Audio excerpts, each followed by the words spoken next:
So lately I've been getting into a lot of replica builds, using copper, metalwork kind of stuff, and I've been using my angle grinder a lot more than I've been previously doing on my videos. And so I figured if I'm gonna start doing quicker, more efficient videos, I'm gonna need some sort of angle grinder, cutter, jig, whatever you wanna call it. And so that's where I came up with this little guy right here. So that I can make my straight cuts and plunges, and then I could go to the belt sander or whatever else and start moving and just progress. However, I couldn't really just start building something without a little bit of planning. Thanks to this video, you guys can do that. But for me, it took a lot of problem solving and to figure out what design is going to be more conducive to what I need out of this guy. I've seen a lot of videos on the interweb where you've got plunging angle grinders, you've got sliding angle grinders.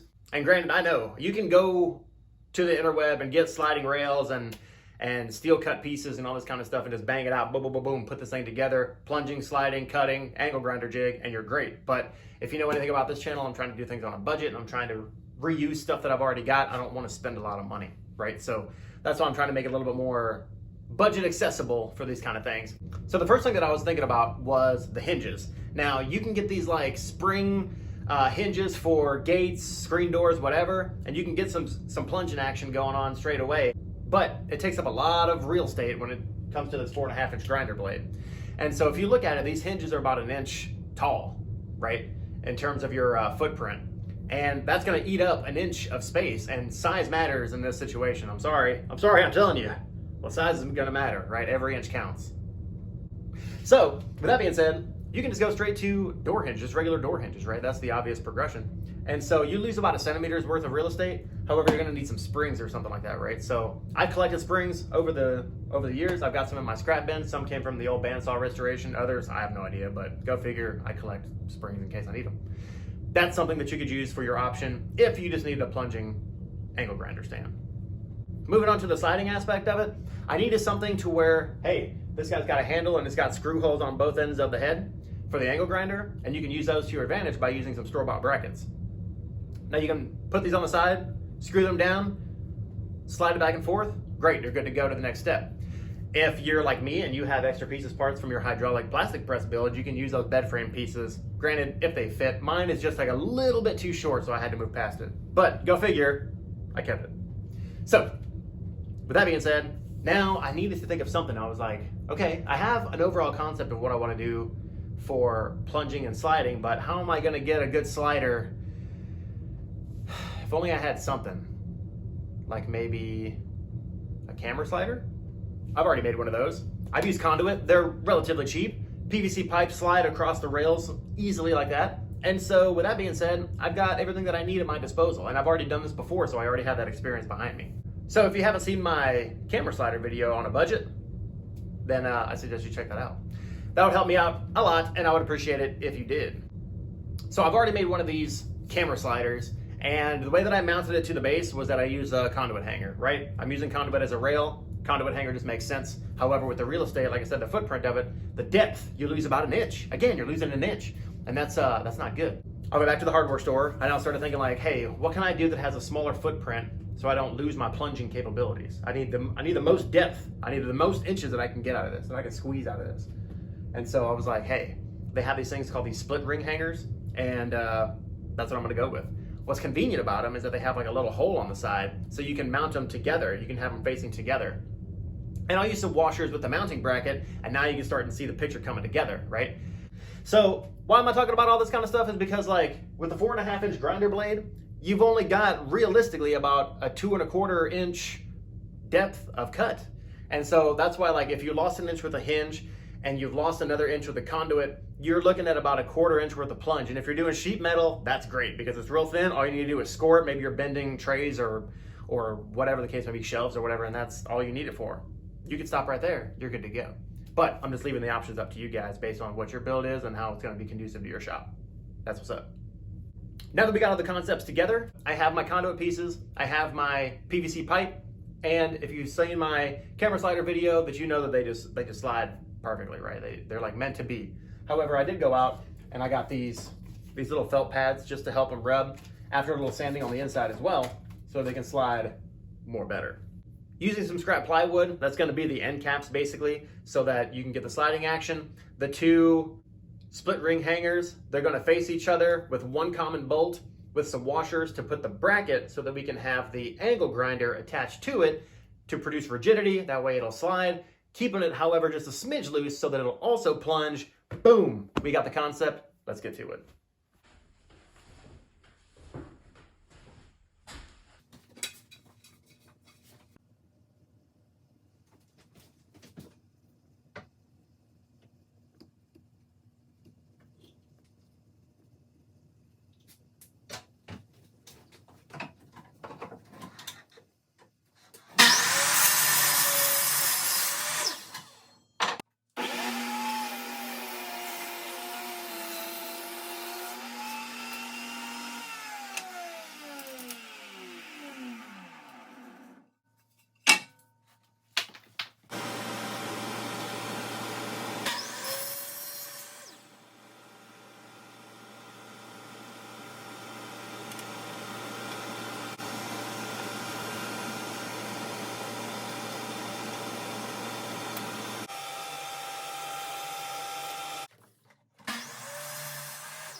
Deuce.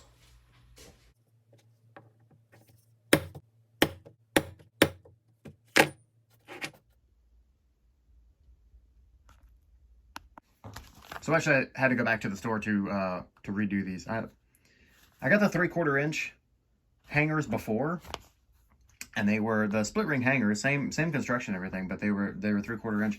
I had to go with the 1 inch because the 3/4 they would pinch the PVC, the 3/4 inch PVC. So obviously you want to check, measure twice, and purchase once.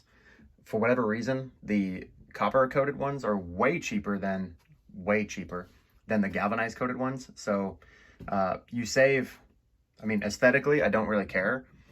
If somebody was turned off by the fact that this is copper and this is basically like a galvanized looking look with the EMT conduit, then something that you want to consider. However, this is what's up. Now, the only difference being that this one is the 1 inch split ring hanger as opposed to the 3/4 inch, which I thought was going to give me a real tight fit into the plastic. This one is just a little bit loose, like maybe a 1/16 of an inch. So I stuck a little piece of rubber. It's like padded rubber on the inside, so that these will grip, and they'll grip it real good. So now you get the idea. So the first thing that I did in order to get this mounting bracket prototyped is that I took a piece of cardstock, and I did so by cutting it to the lengths that I needed and where the bend is supposed to be. So this piece right here is going to be where it's going to attach to the center piece where the conduit split hangers are.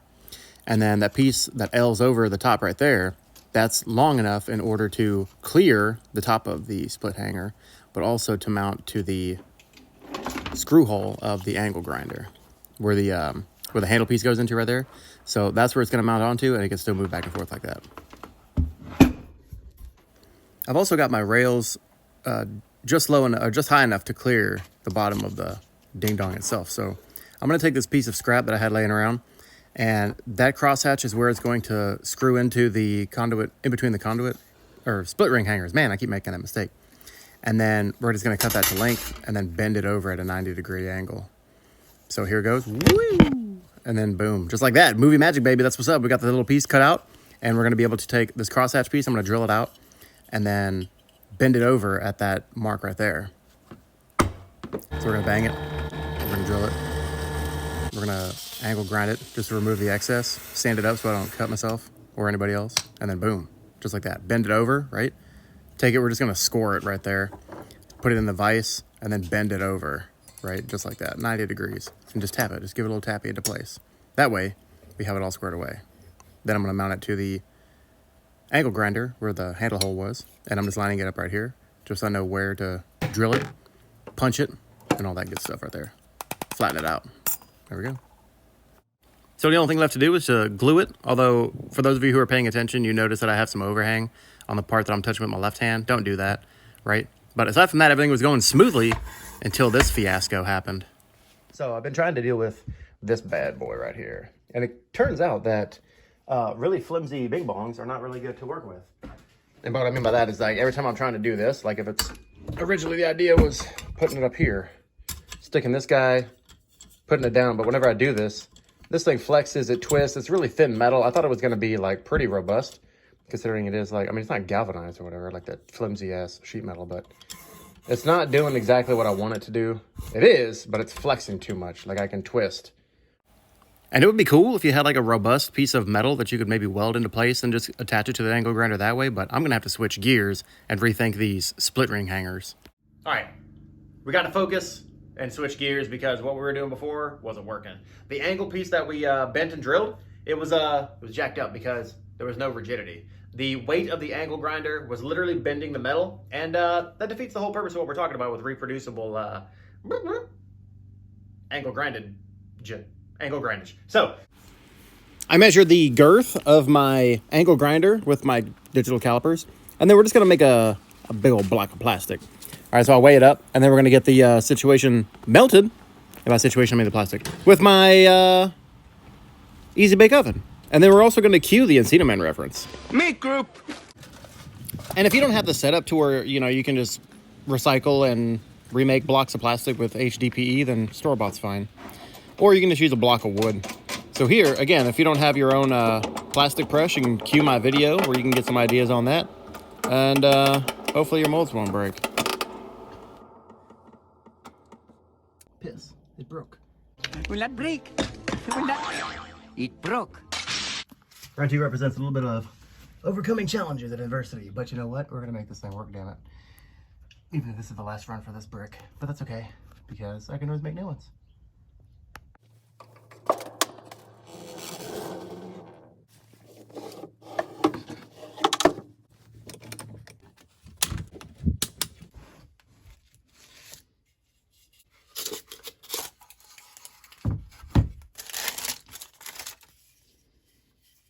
Down south, we call that a nice big old hunk of plastic. But joking aside, let's reevaluate those split ring hangers. Instead of having these bing bongs face each other and having a piece of metal in the center, what I want to do is have them facing out parallel. And I'm going to stick the bar that we just used, but I just broke the piece off at the end. I broke it off real bad so that we can use this. You know what I'm saying? That way, we can have this piece of metal attached to the 2 conduit hangers. And then we can use this big old block of plastic that I was melting and squishing, so that we can take the center out right here with this. This is a 64 millimeter hole saw thingy, and then I just started cranking it down and then finished it up on the bandsaw just to make sure that I get it nice and smiley face like, so that it'll sit inside with a piece of rubber to keep it from sliding and a little brace on the top. Right, so the angle grinder is going to sit in here, and it's going to be situated to where this thing can move back and forth. So these can still slide parallel, but with the bar in the center, this will be able to move back and forth this way so that I can go whatever, and then also go this way. Hopefully that makes sense. You know what I'm saying? You got the visuals. I gave you the info. Now let's piece it together. And I'm just going to piece it together the way that we were talking about, right? So the one bar is going to sit on the parallel pieces of the conduit hangers. We're going to drill and screw a piece from the back so that it'll hook into the backside of the plastic piece that I remolded and reformed. So that the angle grinder can sit in there, and then that way it can move back and forth on the rail. And then if I need to reposition it upwards and downwards, then I can do so with that piece right there, using some washers and some lock nuts and stuff like that. So that way we can get this guy squared away and let's finally move on with my project.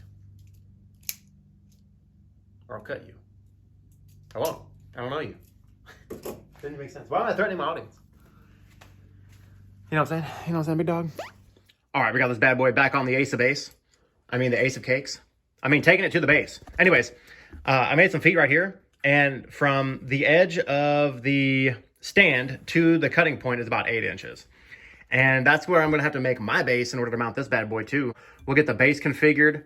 We will have a slot right here for the cut, and then just extend the base just a little bit. Have a piece right here, like maybe a little piece of angle iron or something, just to make the 90. And then we'll call it good. Oh, probably going to put a platform on here that's metal, because I've also noticed that people put on the metal base. I don't know what that voice was. It was like Bane or something. Or it was like Jimmy Stewart mixed with Bane.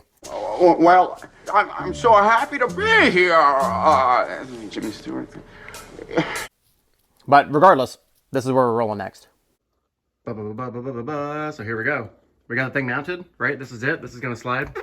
We got the little catch right here so we can crunch metal surface so we don't burn up the wooden base.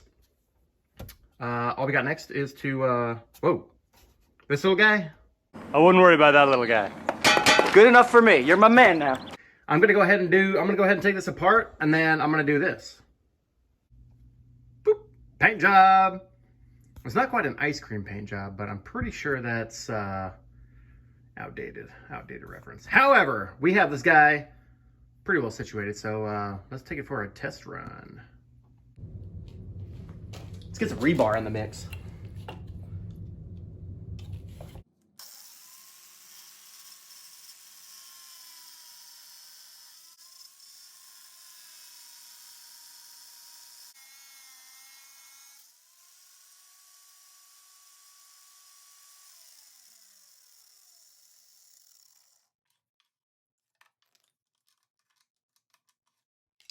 There's the nugget.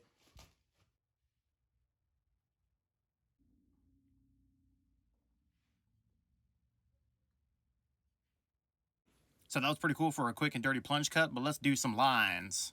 You know what I mean.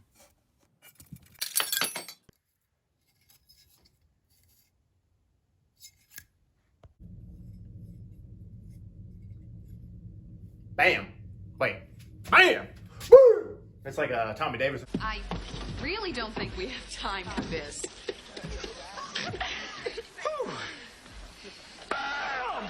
There we go, though. This is my piece, right? We cut it out. It's not Nevada. If you want to see what I'm going to be doing with this later on, you're going to have to stay tuned to my channel, because no spoilers. But I appreciate it if you do stick around. It'll help out. Also, what else helps out if you check out to the end on these bloopers. We'll see you on the next one. Peace. Baby!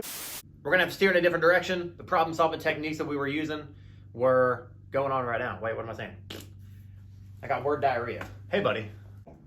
You on the diarrhea again? I'm not on the diarrhea. I wish you would stop saying that. Oh, come on, baby. What a terrible nickname, Big Gina. What is this? I'm like a squirrel. I get distracted very easily. But I do love tacos. Okay. And they said I didn't have ADHD. Real talk. Build. How do we do the build? I don't know. I just did it. I'm going to have to refer back to my video. If you leave the mounting bracket tight, but just a smidge loose, then you can get the plunge action as well as the sliding action. So you get both. You get both actions, right? What's not to like? You get both actions, son. That's what. Yeah, that's what's up.